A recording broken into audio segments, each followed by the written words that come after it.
Welcome everyone to it's the second of our three interactive educational sessions today on caregiving.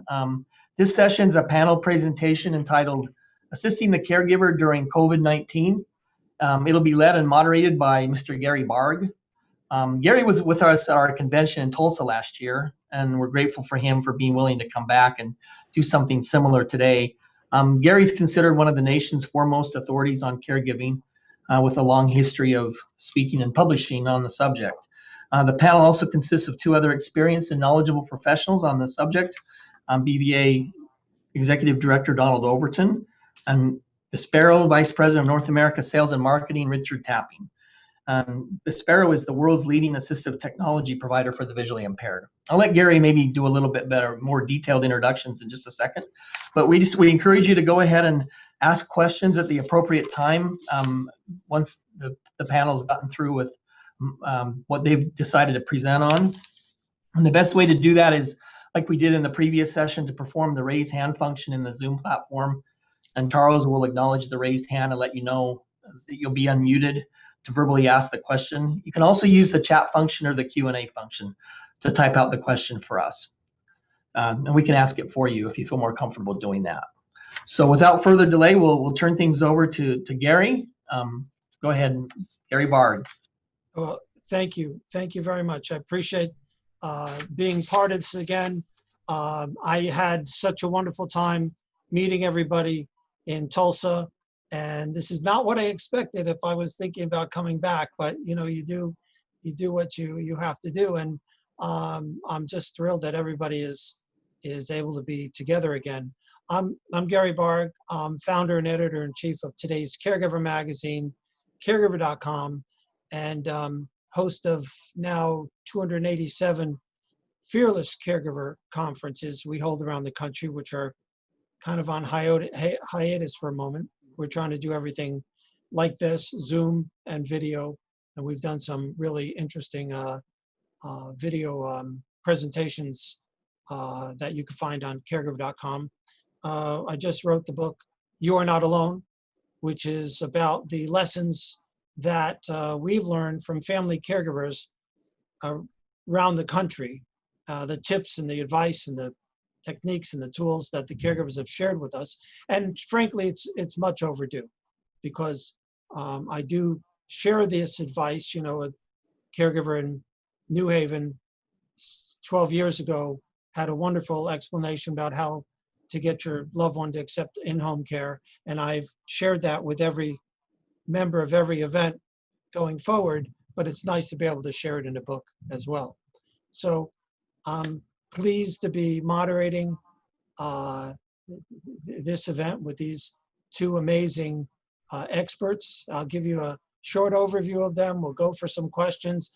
And then basically what this is all about is entertaining your questions, making sure you get access to the experts, and then also the experts being your fellow caregivers as well, but not be afraid to raise your Zoom hand, or however it works, and ask a question and interact, because I guarantee you 30 other people would have had that question. 30 other people would have thought, hey, that's a great question. I never thought about it. It applies to me. So you not only help yourself, but you help everybody, every other participant.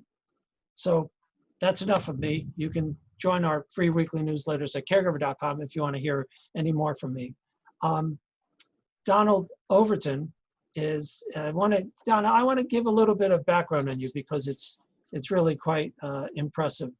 In August of 1990, he deployed with the advance party of the 82nd Airborne Division to Saudi Arabia in preparation of Operation Desert Storm, Shield Desert Storm. He was wounded in combat on March 91 and subsequently medically retired from the military in June of 92. He went on to graduate magna cum laude. I don't think I belong in this group right now, but congratulations. Magna cum laude from East Carolina University with a bachelor's degree in social work.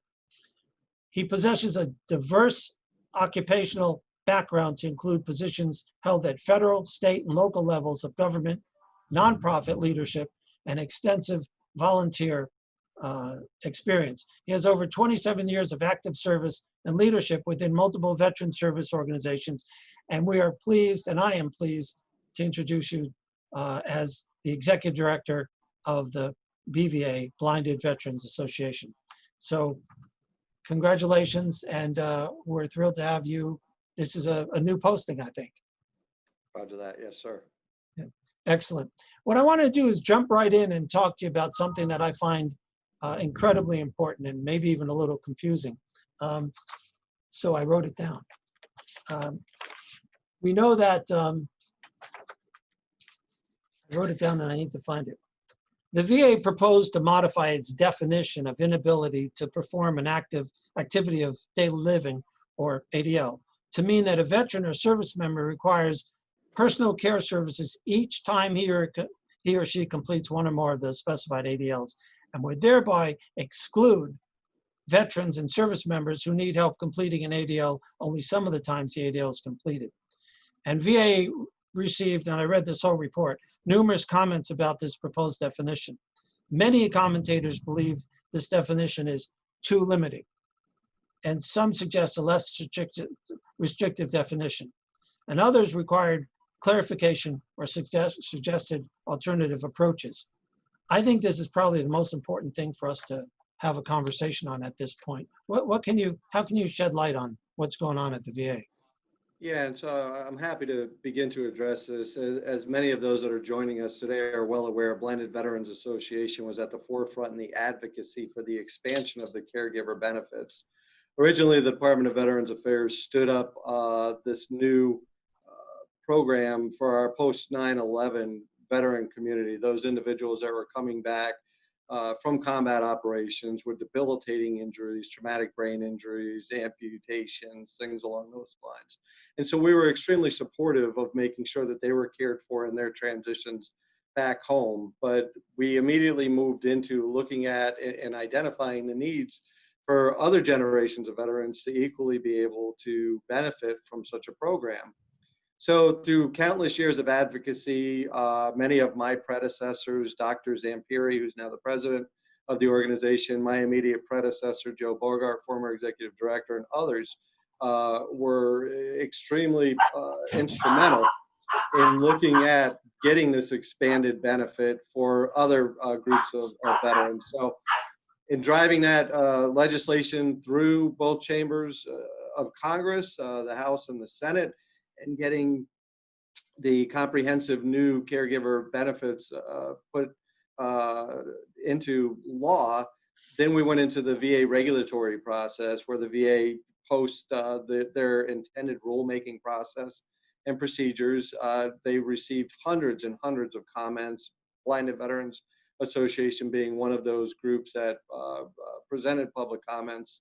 And really what we were looking for is, we also advocated for so many years for blind rehabilitation services within the Department of Veterans Affairs, so our blind rehabilitation centers, and making sure that those individuals that are experiencing sight loss could gain the greatest level of independence possible, the greatest functional level of independence. And so we were extremely concerned when we heard that the Department of Veterans Affairs was looking at really limiting access to these new benefits to ADLs, activities of daily living, and the requirement to be able to perform one or more of those ADLs, requiring the assistance of a caregiver every time that ADL was performed. And we have a lot of concern. We still have concern around that, given the fact that when you take an individual, a veteran, and it's in our entirety, look holistically at that individual, we have very unique needs and very unique challenges that the caregivers that are out there joining us today are well aware of, that don't necessarily focus around an activity of daily living, but require tremendous support and assistance for us to have that same level of independence as others. And so there's a lot of concern around what's going on in these regulations, in the rulemaking processes. I'll share a couple of other pieces that we can build along after, because I know there's a lot of confusion around there around the program. The Department of Veterans Affairs will be issuing in October the expanded benefit. It will first impact those men and women who served in uniform and are now eligible for the expanded caregiver programs prior to 1975. So that will be the date and the timeline. So those individuals, again, from 1975 and prior, and then 2 years after the implementation of that wave of the benefit, then you'll see from 1975 up to 2001. Of course, those individuals that served post 9/11 have had eligibility to the program. So you're going to see a multi-year phase-in to these programs. But again, our primary concern is that we do believe that a lot of our constituency, a lot of those individuals that we represent are going to be precluded from these benefits. Are there any other, well, A, what can we do? What can we, as citizens, and also what can veterans do to help fight this? Yeah, our first next step is going to be back into the advocacy process. So we'll be looking at, once we have a convening of the 117th Congress, we know that we'll become very proactive in our advocacy. We're going to have to reach out to our legislators to help assist us with trying to amend now what VA is implementing as the rules in those programs. So it's going to take tremendous advocacy. BVA will be at the forefront of that. We'll be reaching out with our partners across the military and veteran service organization spectrum. We'll reach out to subject matter experts such as yourselves to help us really form the basis of this advocacy to make sure that we are encompassing as many individuals that are truly deserving and in need of these benefits as possible. So we'll have a challenge ahead of us to attempt to try to overcome and overturn this. There is one other component that I do want to make sure while we do look at the ADL's activities of daily living, there is another caveat to what VA looked at, and those are individuals that really require special needs. We're looking more so at folks that are probably on the affective spectrum of disorders there. So we're looking at a lot of mental health related conditions. So there are issues around there that could help bypass the activities of daily living. But again, VA was very strict and stringent in their interpretation of those. And it looks like right now we're going to be looking at more of the affective spectrum extreme. So probably more of the schizophrenia related conditions and things along those lines. Donna, let me ask you this question. How has COVID affected your membership, or how are you seeing the changes now because of living in the time of COVID? COVID has been unique for us. Actually, we're very fortunate in one extent in that it gave Blinded Veterans Association, from an organizational perspective, an opportunity to truly look at and assess the integration of technology, such as the platforms we're using today. New opportunities for us to more effectively engage with our membership across the country. We're looking forward to continuing these types of sessions so that we can create a greater global community for our individuals as well as internationally. It also helped us to identify our dependence on some antiquated systems. So one of our greatest programs that we have is our Veteran Service Program, which helps any individual out there free of charge to navigate the myriad complexities of the bureaucratic Veterans Benefits Administration.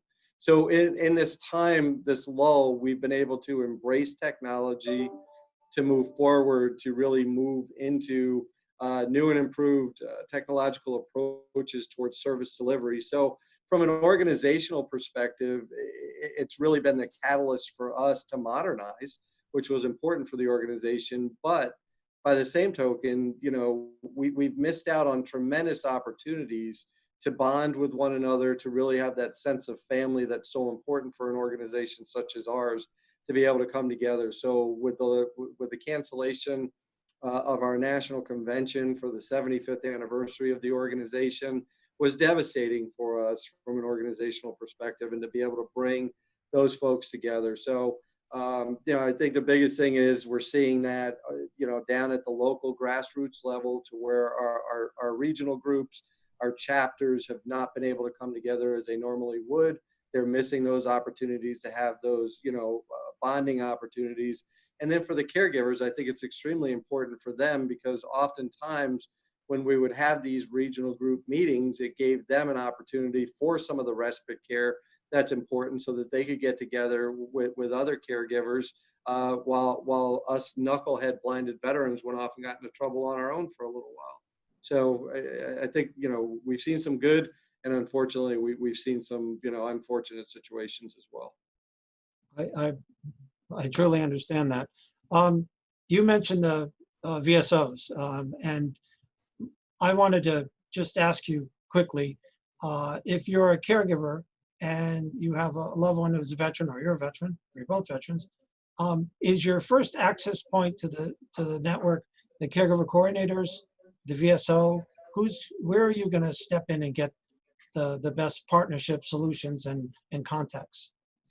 I think it's important, especially for those individuals that are affiliated with our organization or those that probably should be affiliated with us, is to allow our subject matter expertise to help navigate, again, the bureaucracy that we're seeing, whether it's at a local VA medical center or a community-based outpatient clinic.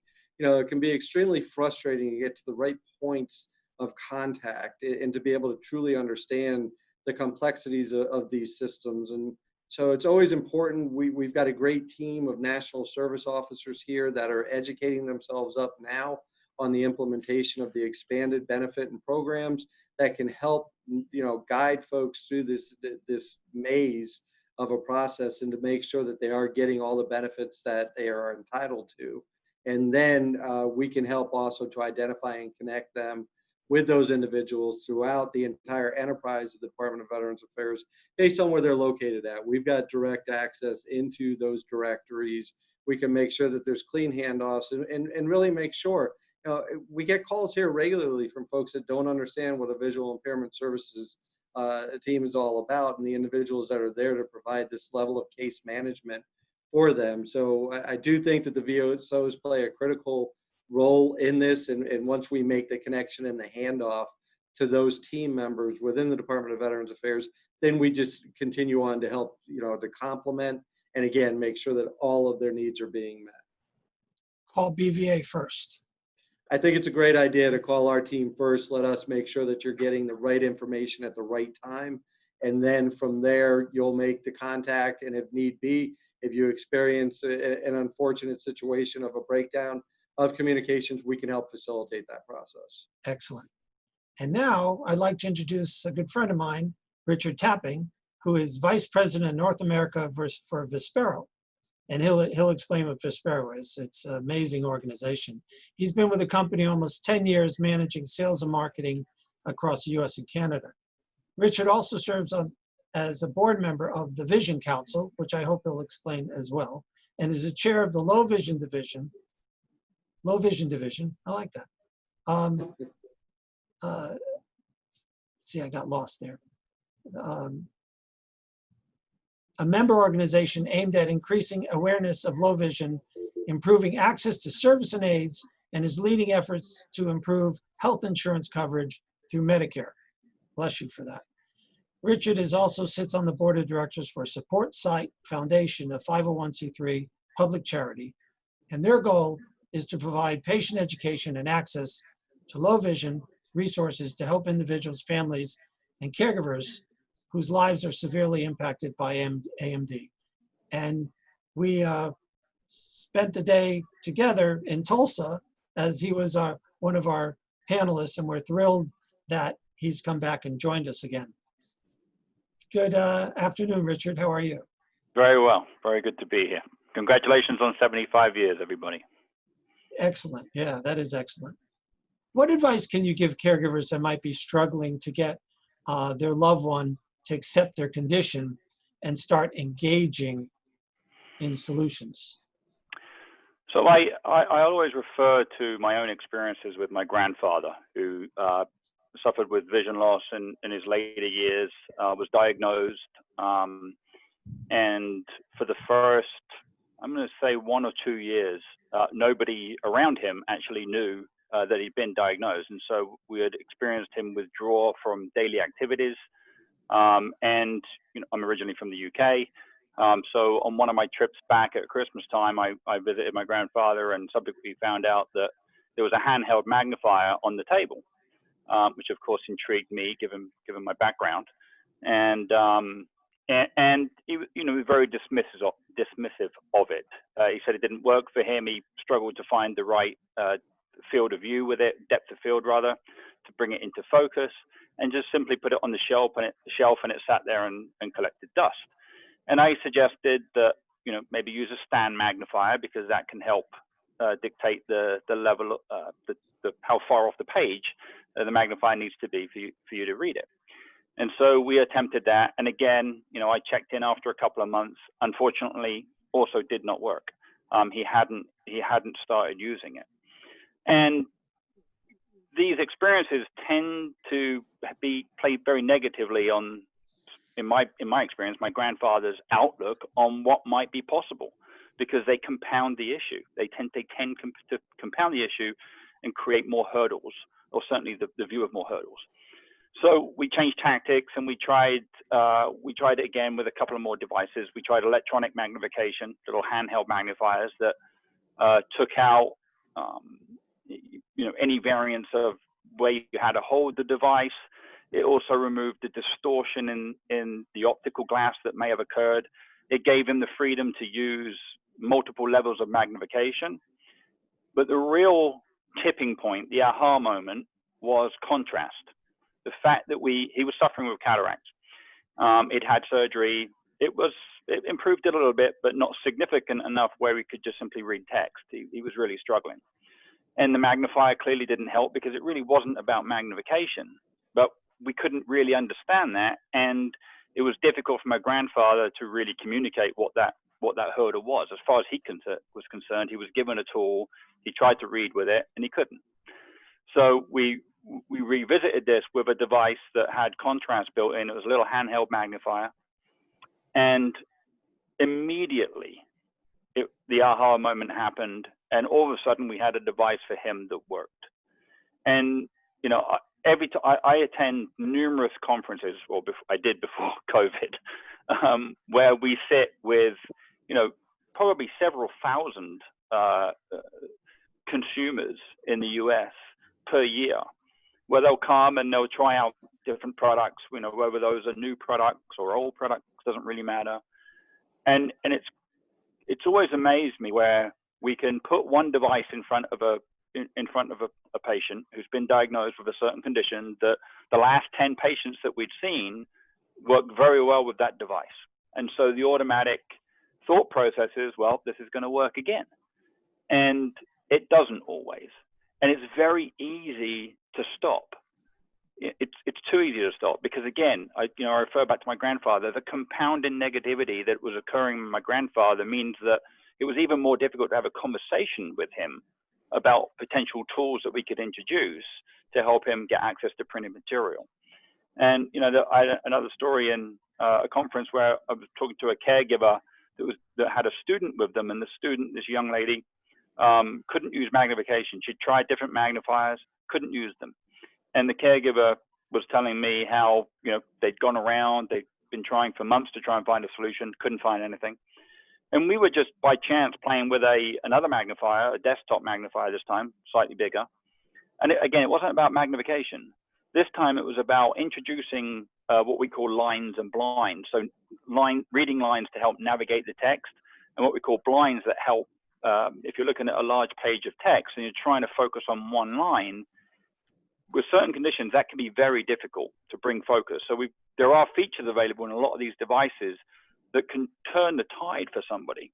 And the student that I'm referring to now sat in front of this device. We just by chance turned on these focus lines to see if that would improve it, and she immediately started reading. And again, it was that aha moment.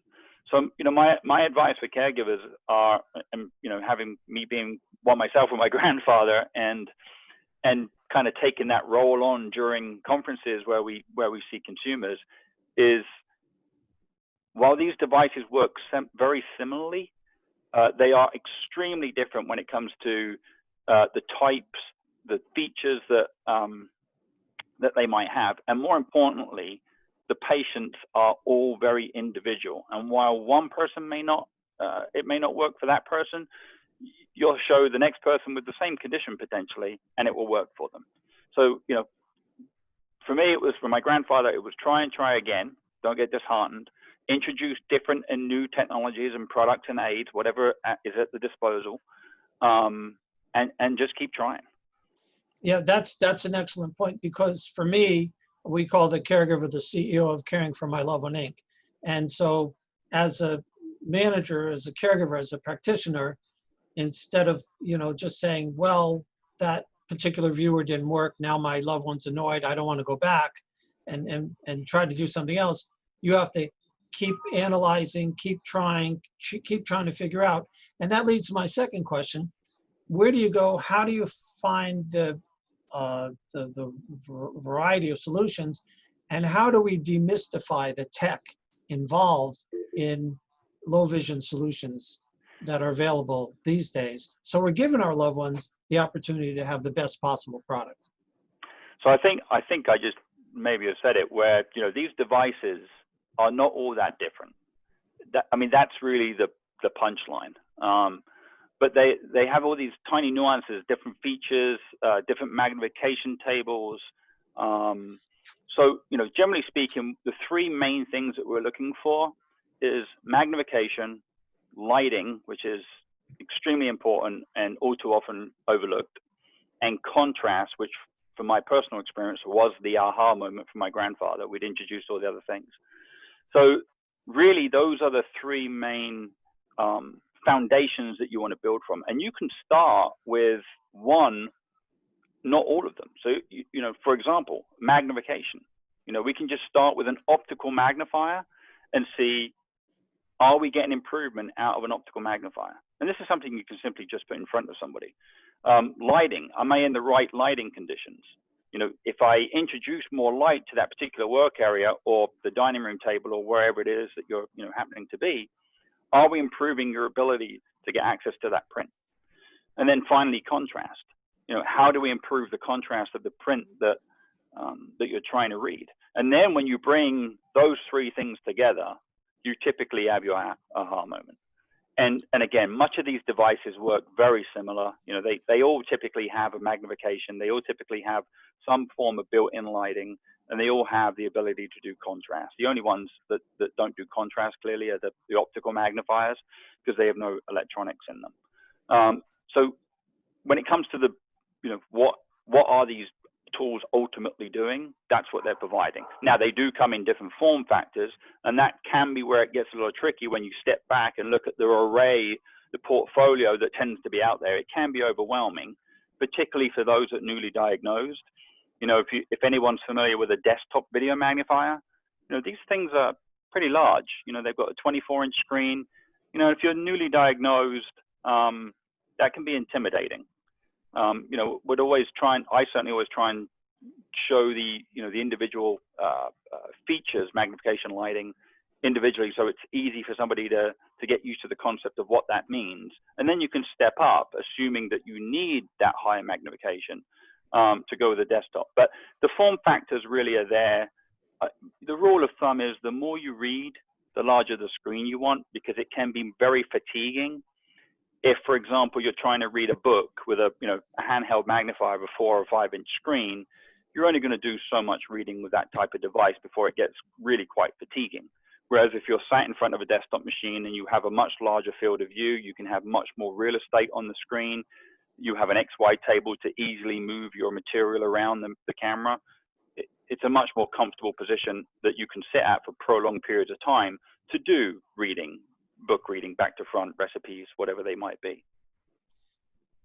Thank you for that. And also, you know, I was just thinking as you're talking that it's hard for us to get to our loved ones now. It's hard for us to travel when they live a distance from us, and it was before. It's you know, and it's harder now. How do we ensure that our loved ones can get the products and services into their homes, right, even if we're not there? So, you know, again, I had firsthand experience of this. My grandfather being in the UK, this was a few years ago now, but You know, the good news is there are hundreds of services around the country in the US, you know, from state agencies, VA facilities, indeed many manufacturers. So Vispero, we've been manufacturing equipment for, let me think, for over 40 years now. You know, we have a very established set of resources available, a very established set of what we call dealers or distributors, resellers out in the field, very regionally located around the country, that are usually just a drive away. And during COVID specifically, you know, we have geared all of those representatives up with PPE. So they're all, you know, very well protected and available to come in and take the necessary precautions. But you lean on those resources. They are there for a reason. They are there, you know, from the state agencies to the VA facilities to our own representation and others. You know, there are lots and lots of services, resources, education that, you know, I would highly recommend engaging in on a regional and local basis. That's the best way to do it. And then personally for Vispero, I mean, if there are products or technologies, aids that you think might work, that much like the story I gave of my grandfather, that you just want to try, you know, Vispero does have a policy of a 30-day, no questions asked, money back guarantee. So it's a free demo period, is the way I look at it. So, you know, this could be something that's very easily utilized. Get some product in front of that person. Is it working? No. Swatch it out, you know, return it and get the next one. Just like we did with my grandfather until we found our aha moment. And they can reach you through Vispero.com. Am I correct?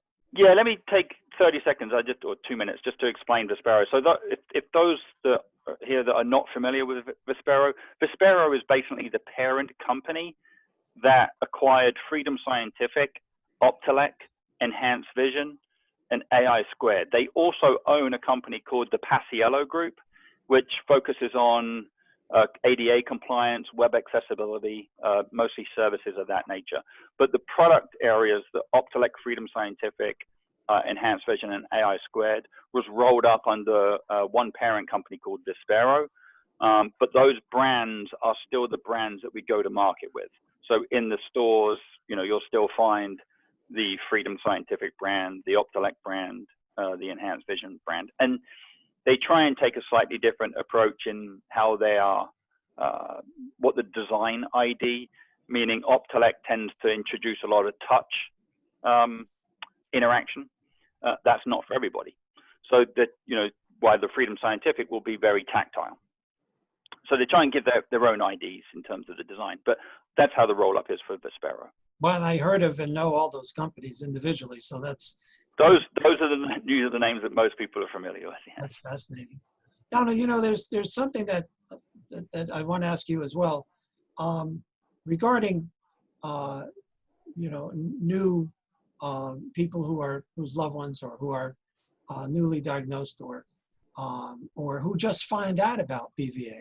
Give me an overview, if you can, of what BVA provides blinded veterans and their loved ones.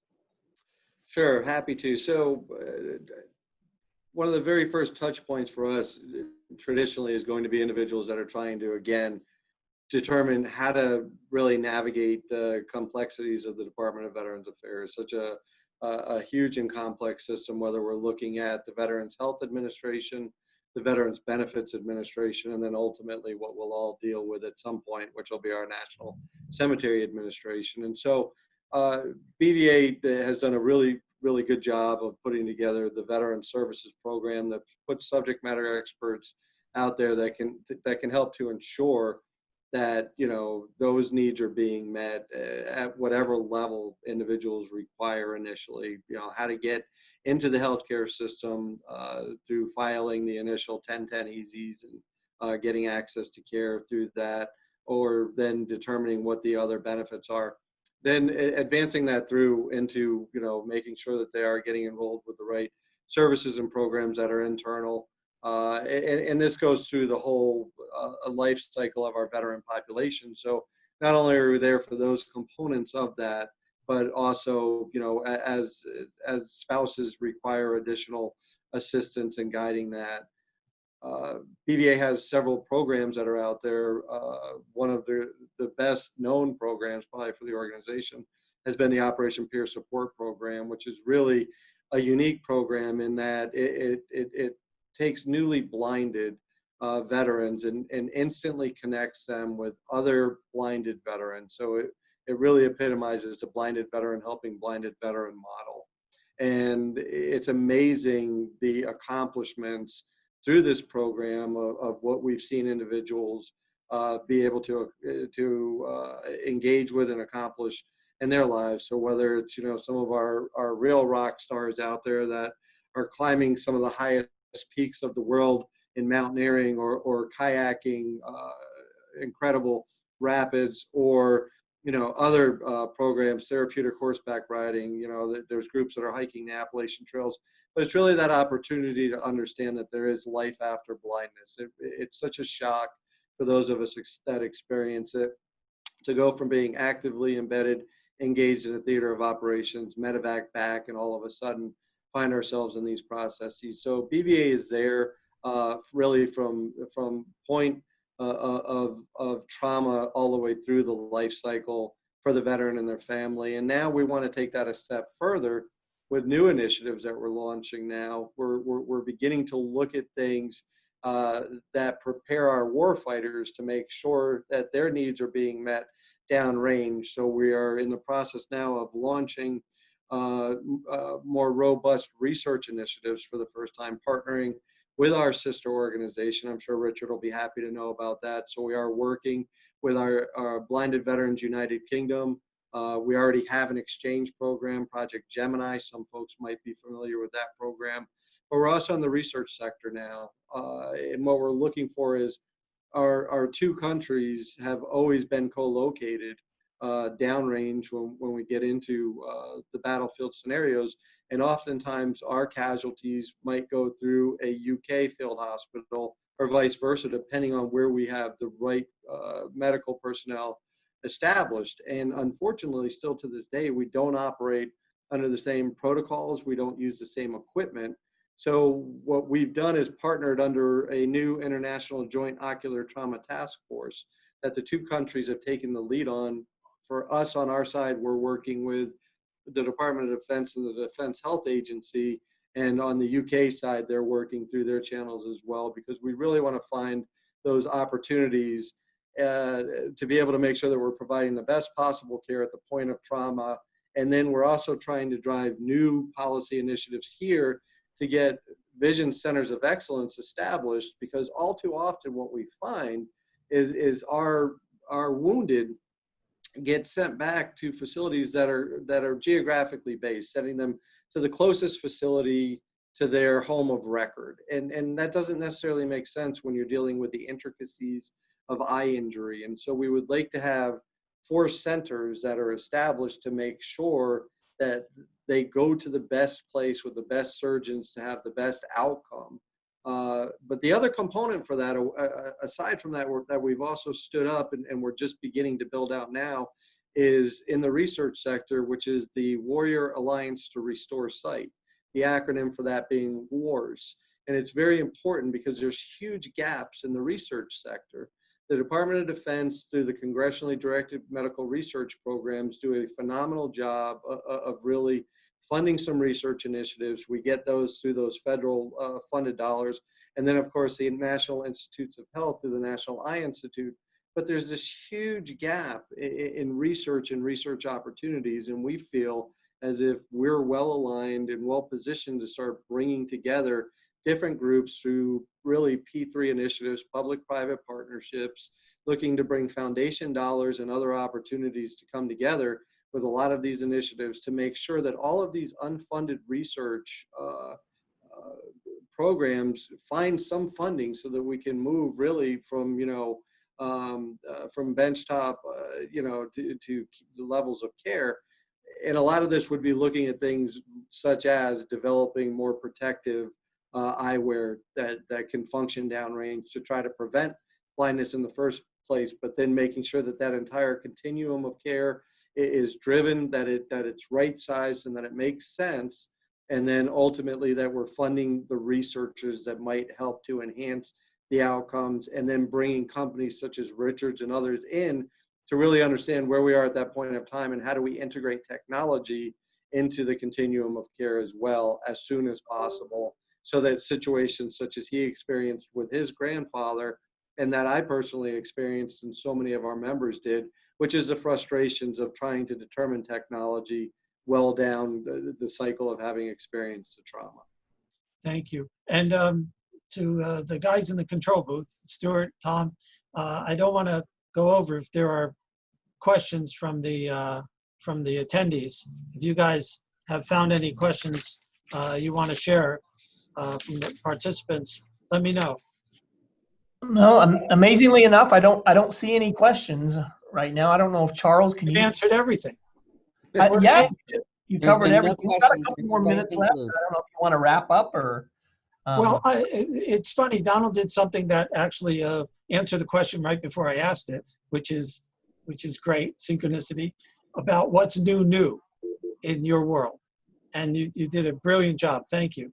So now We I do can ask have one Richard. question now. You have a question? There is a question from Tom. Hi, Richard and Don. Is there any foundations that provide technology research funding?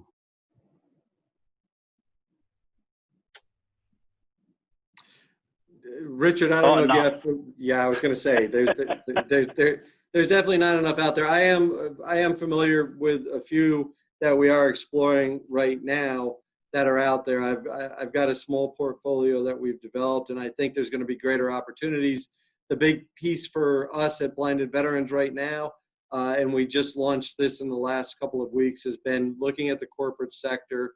So we have initiated contact with Johnson & Johnson, who plays a huge role in vision and vision-related care, everything from, the manufacturing side all the way through, the pharmaceuticals and those other areas. So again, I think the big opportunity for us is to be that entity that begins to connect all of these different groups that don't realize how much synergy can be created through these partnering opportunities. And so I'm excited about this. I think it's going to really be cutting edge for our sector and bring a lot of groups together to try to have a positive impact on our community. Thank you. Yeah, no, one of the things that I enjoyed immensely in Tulsa was A, meeting your members, but B, walking around that exhibit hall, seeing what's new, what people are doing, the equestrian group, the technology, the services available.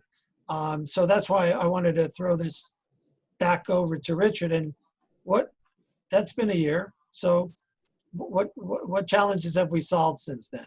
Well, I mean, what I would say, generally speaking, is one of the reasons why we rolled up into Vispero and tried to, merge and acquire these businesses was to give us much more scale and much more ability to invest in technology ourselves.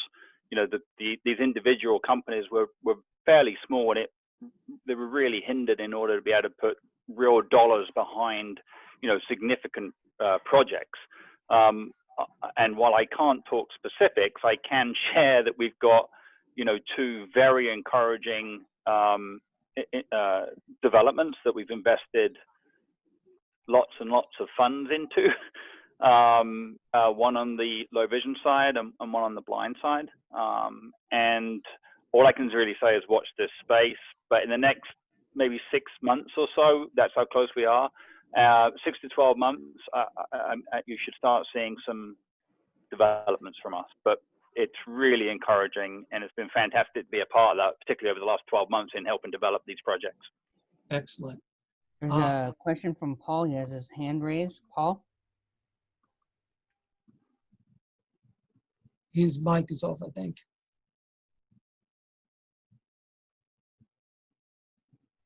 Yes, it appears so. Paul, if you can unmute yourself.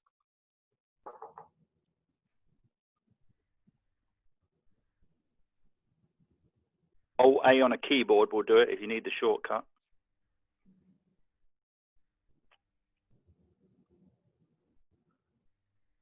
There you go. There you go. Okay, there I am. All right. Yeah, I'm on a new device today, and it kind of has me creating my own segue. I remember my own experiences, and it was, oh geez, I can't remember, 30 some years ago, you know, at the advent of my pursuit of trying to recover from blindness.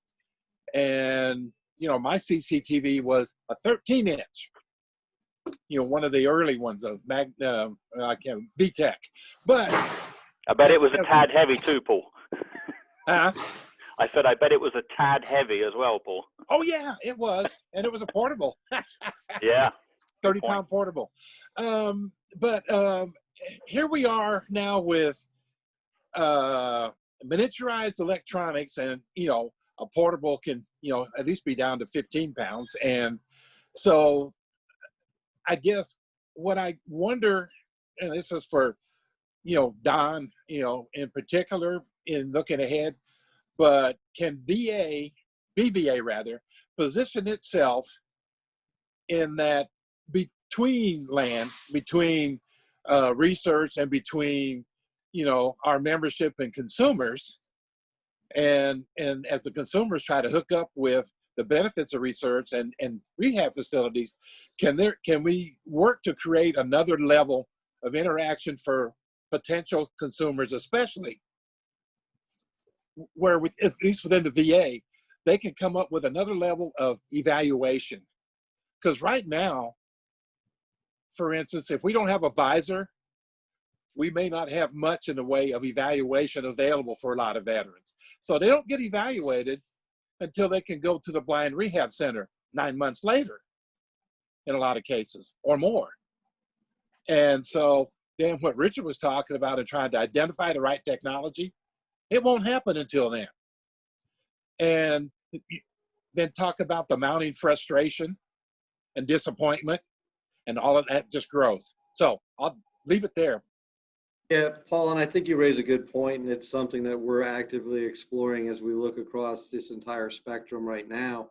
You know, one of the things, although it's very early on for us right now, is BVA does have the unique relationship with Blind Rehabilitation Services. And so while we're having these initial sessions, what we've identified in working with folks such as Richard and Vispero and others out there is the opportunity to bring these virtual vending sessions, not just to the veteran populations and their caregivers out there, but also to our blind rehabilitation outpatient specialists, the VIS coordinators. So creating these virtual demo, virtual vendor opportunities to make sure that there's knowledge around what the technology is out there.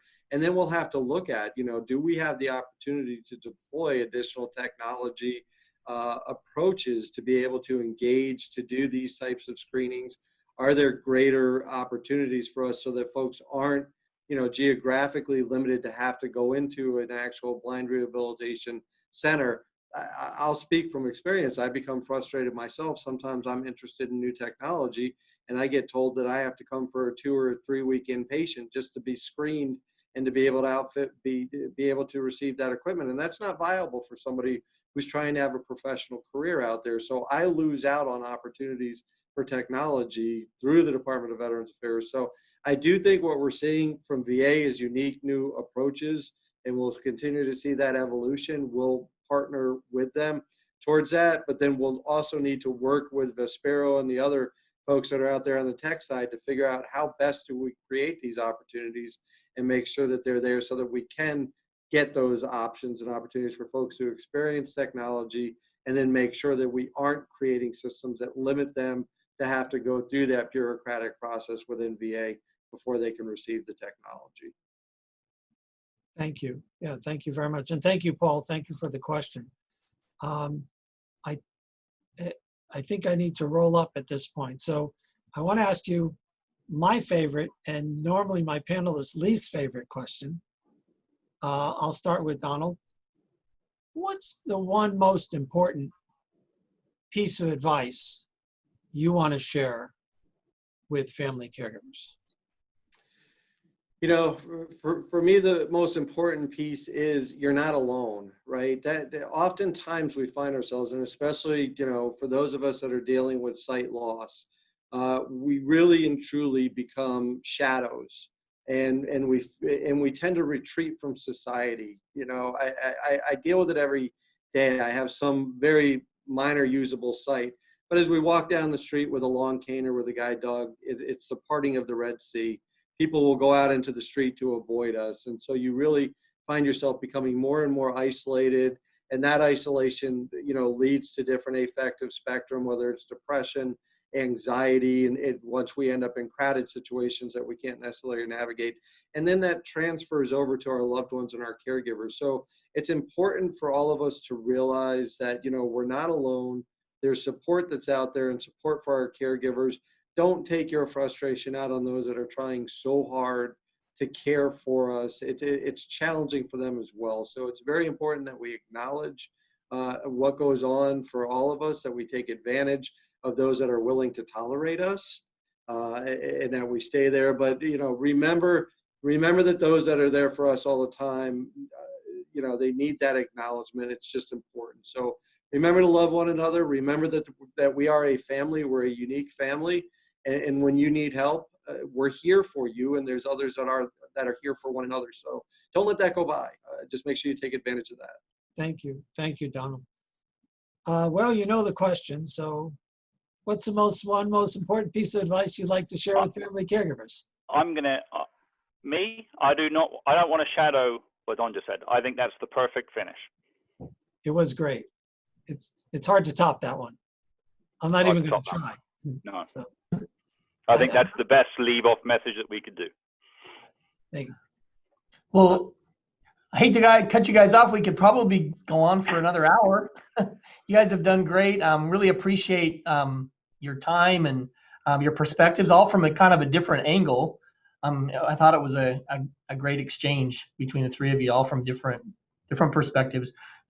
So thank you very much, Gary, Richard, and Don, and your willingness to share a part of your afternoon with us. We really appreciate it.